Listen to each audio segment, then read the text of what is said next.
Hi, hello po sa inyong lahat. Isang mapagpalang araw pong muli. Nagbabalik hong muli ang Eric's Vlog. At ito ho, pag-usapan ho natin itong kaso ho ng Congressman-elect 2025 na si Joey Uy at ito hong incumbent congressman na si Benny Abante sa 60th District ng City of Manila. Dahil marami ho ang naghihintay kung sino ba ho talaga ang mauupong congressman ng 60th District ng City of Manila.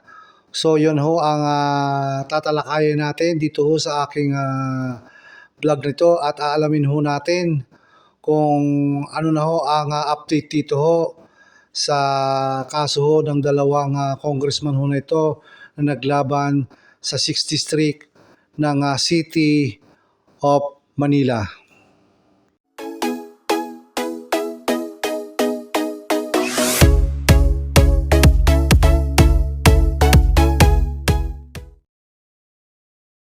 Nagbabalik hong muli ang Eric's Vlog.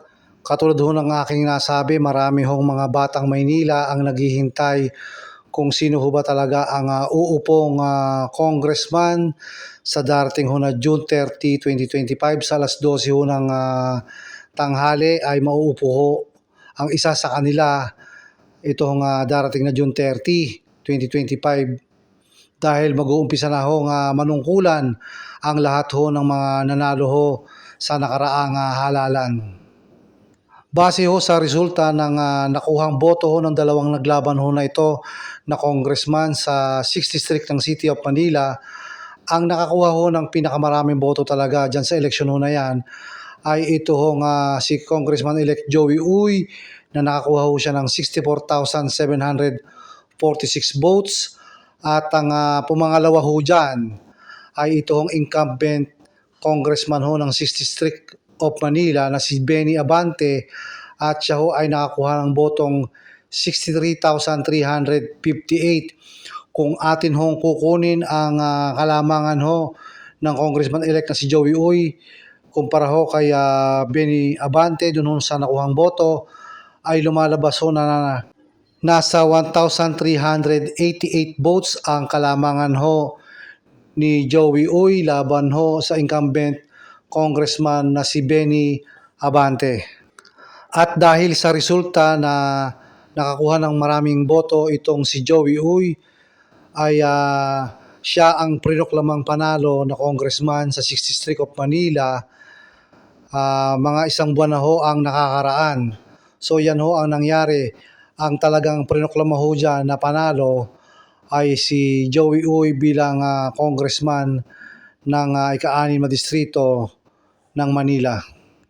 Subalit kamakailan ay lumabas ho ang balita na idineklara ho ng COMELEC ang panalo ho dyan sa 6th District of Manila ay ito hong si Benny Abante dahil ho nagpetisyon ito hong si Benny Abante laban ho kay Joey Uy sa issue ho ng citizenship at doon ho ay kine-question ang pagiging natural born citizen ho ng nanalong congressman na si Joey Uy. At dahil nga ho sa petisyon na yon ay kaagad hong nagdesisyon itong COMELEC na ideklara na ang tunay na nanalo ay ito hong pumangalawa sa dami ho ng boto sa 6th District of Manila itong si Benny Abante. Subalit kamakailan ho ay may lumabas hong ruling sa Supreme Court na nagsasabi na ang pumangalawa sa eleksyon ay hindi pwedeng pumalit doon sa naunang kandidato na nanalo na disqualified. So yun ho ang sinasabi ng ruling na lumabas ho sa Supreme Court. Ito ho yung mga puntos na sinabi ho ng Korte Suprema. Ang pangalawang pwesto sa lokal na halalan ay hindi maaaring iproklama na nagwagi bilang kapalit na nadiskwalipika na unang pwesto. Sinasabi rin ho ng Korte Suprema na ang tuntunin ng pangalawang pwesto ay pinapahina ang pagpili ng mga tao sa bawat halalan at kasuklam-suklam sa karapatang bumoto ng konstitusyon ng mga tao. So yan ho ang mga sinabi ho ng Supreme Court. Ito ho yung ikatlong sinabi ng Korte Suprema, walang batas na nagpapahintulot sa proklamasyon ng pangalawang pwesto sa halalan kung sakaling ang kandidatong nakatanggap ng pinakamaraming boto ay diskwalipikado o lumalabas na hindi karapat-dapat. So yun ho ang sabi ng Korte Suprema. At ayon din ho sa balita, inabandona ng karamihan ang pangalawang pwesto dahil sa kawalan ng legal na batayan at sa pagiging hindi naaayon sa esensya ng republikanismo. At ito naman ho yung larawan ho ng mga associate justices ho at chief justice na naging pabor ho dun sa ruling na yon na kung saan ang pumangalawa ho sa halalan ay hindi ho maaaring pumalit dun ho sa nanalo. So siyam ho itong pumabor sa desisyon ho ng Korte Suprema. Ang hindi naman ho pumabor at nagbigay ho ng kanilang opinyon ay umabot ho sa 4 na associate justice. At 2 naman ho ang naging abstain o hindi ho nakibahagi doon ho sa usapin ng ruling ho ng pangalawang nanalo ay hindi ho maaring iproklama na nanalo sa halalan.